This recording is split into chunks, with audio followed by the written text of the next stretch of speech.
آئیے کتاب رحمت سورہ الکہف اٹھائیں۔ اللہ تعالیٰ نے ایک واقعہ بیان کیا ہے حضرت موسیٰ اور حضرت خضر علیہ السلام کا، کہ حضرت موسیٰ علیہ السلام عزم مصمم کر کے جب چلے تو اللہ فرماتا ہے کہ ہم نے حضرت موسیٰ علیہ السلام کو جس بندے کی نشانی بتائی تھی وہ بندہ ان کو وہاں مل گیا۔ سفید چادر اوڑھے حضرت خضر علیہ السلام وہاں لیٹے ہوئے تھے، تو یہ جا کے ان کے پاس کھڑے ہو گئے کہ حضرت میں آپ کی خدمت میں اس لیے آیا ہوں کہ اللہ نے آپ کو جو خصوصی علم عطا کیے ہیں میں ان کو سیکھنے کی غرض سے آپ کی چوکھٹ پہ آیا ہوں۔ کہا تم میرے ساتھ صبر نہیں کر پاؤ گے، معاملے مشکل ہیں، سفر دشوار ہے، منزل کٹھن ہے، اور میرے معاملات ایسے ہیں کہ تم اعتراض کرو گے اس کے بغیر تم رہ نہیں سکتے۔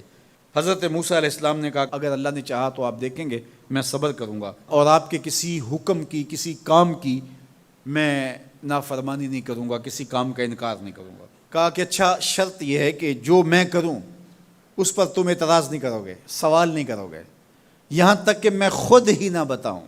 تو کہا کہ یہ شرط ٹھہری، میں کوئی بات نہیں کروں گا۔ فانطلقا، دونوں چل پڑے، دریا کے پار جانا تھا۔ جو کشتی کا مالک تھا، کشتی بان تھا، وہ حضرت خضر علیہ السلام کو جانتا تھا تو اس نے کرایہ بھی نہیں لیا، لیکن جب کشتی پر سوار ہوئے تو عصا مار کے حضرت خضر علیہ السلام نے کشتی کا ایک پھٹا توڑ دیا۔ تو بے ساختہ حضرت موسیٰ علیہ السلام نے کہا آپ نے پھٹا توڑ دیا، یہ سارے ڈوب جائے؟ کہا میں نے کہا تھا نا تم میرے کاموں پہ صبر نہیں کر پاؤ گے۔ تو حضرت موسیٰ کو یاد آیا، کہا میں بھول گیا تھا، اس پر مواخذہ نہ کیجیے۔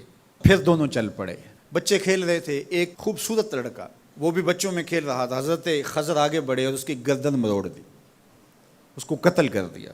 صاحب شریعت تھے حضرت موسیٰ علیہ السلام، نہ رہ سکے، پھر بول پڑے ایک جان کو بغیر کسی جان کے بدلے میں قتل کر دیا، اس نے گوایا کیا تھا ہمارا؟ آپ نے بہت ہی جو ہے وہ غلط کام کیا، یہ کام اچھا نہیں کیا آپ نے۔ کہا میں نے کہا نہیں تھا کہ تم میرے ساتھ صبر نہیں کر پاؤ گے۔ کہا ایک موقع اور دے دیجئے، اب اگر میں نے کوئی اعتراض اٹھایا تو پھر دوبارہ مجھے آپ اپنی صحبت میں نہ رکھیے، عذر تمام ہو جائے گا۔ پھر دونوں چل پڑے، یہاں تک کہ ایک بستی میں دونوں آئے تو آپ نے بستی والوں سے کہا کہ ہم مہمان ہیں، آپ ہماری مہمان نوازی کیجیے، کھانا کھلائیے۔ تو انہوں نے انکار کر دیا، کہا کہ ہم تو آپ کو بلایا نہیں ہے، آپ خود آئے ہیں، آپ اپنے کھانے کا خود انتظام کیجیے۔ گزر رہے تھے گلی سے تو ایک دیوار گرنا چاہ رہی تھی، تو جلدی سے اس دیوار کو مرمت کر دیا۔ کہا حضرت ہم اگر چاہتے تو اس پہ اجر لے سکتے تھے، انہوں نے ہمیں کھانا تک نہیں دیا اور ہم ان کی دیواریں سیدھی کر رہے ہیں۔ کہا اب تمہاری میری جدائی ہو گئی، تم نے یہ بھی اعتراض کر دیا۔ تو انہیں یاد آیا کہ وہ یہ بھی اعتراض ہو گیا، اب میں تمہیں بتاتا ہوں کہ یہ 3 کام میں نے کیوں کیے۔ اللہ اکبر۔ اب سنیے، قرآن ہمیں بتاتا ہے کہ ظاہری علم بھی ہوتا ہے لیکن کوئی باطنی علم بھی ہوتا ہے۔ کہا وہ پہلی بات کشتی والی سنو، یہ 2 مسکین بچوں کی کشتی تھی، ان کے گھر کا چولہا اس کی کمائی سے جلتا تھا۔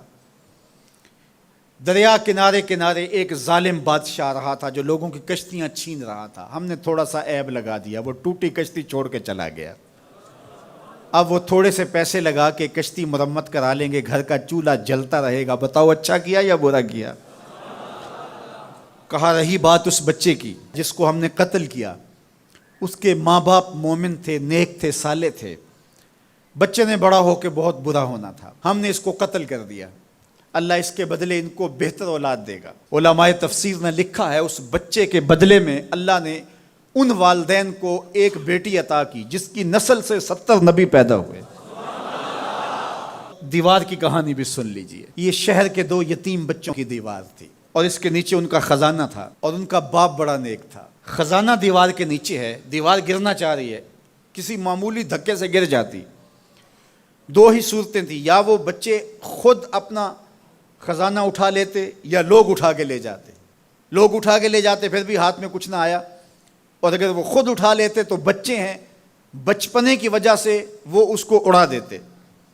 تو ہم نے اس کے اوپر دیوار کھڑی کر دی، جب تک وہ اس قابل نہیں ہو جاتے کہ یہ خزانہ نکال کے اس کو صحیح مصرف پہ لگا سکیں، اتنی دیر تک دیوار گرے گی نہیں۔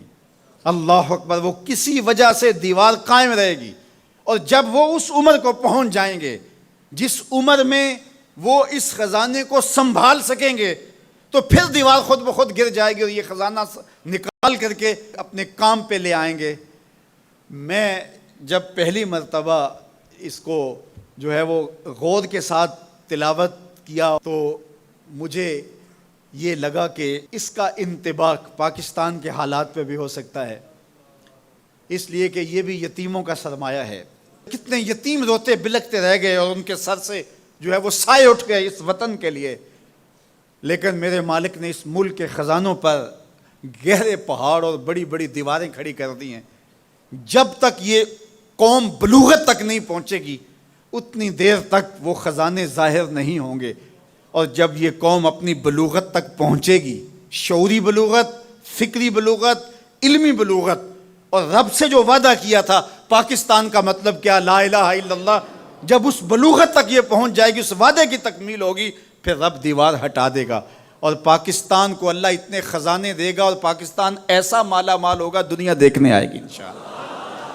اس لیے رب نے دیواریں بنا کے رکھیں۔ تمہارا باپ معین الدین چشتی بڑا نیک تھا، تمہارا باپ داتا گنج بخش علی حجویری بڑا نیک تھا، تمہارا باپ حضرت مجدد الف ثانی بڑا نیک تھا، ان کی وجہ سے میں دیواریں کھڑی کر رہا ہوں اور مضبوط حصار لگا رہا ہوں تمہارے خزانوں پر، اور وہ وقت آئے گا جب تم بلوغت کی عمر کو پہنچو گے دیواریں ہٹ جائے گی اور تمہارا وطن زمانے پہ مہکتے پھول کی طرح اور چمکتے ستاروں کی طرح اور روشن آفتاب کی طرح چمکتا اور مہکتا دکھائی دے گا، اور زمانہ پاکستان دیکھنے آئے گا، پاکستان دنیا کی قیادت کرے گا انشاءاللہ۔ تو کہا یہ تعویل ہے ان باتوں کی جو باتیں میرے رب نے مجھے بتائی، اور یہ میں نے اپنی مرضی سے نہیں کہیں، اور جو میں نے کیا اپنی مرضی سے نہیں کیا۔ تو یہ باطنی باتیں ہیں، شاید یہ باطنی باتوں کے جوش میں یہ بات بھی میں کر گیا۔ وہ کیا کسی نے کہا تھا کہ بھری محفل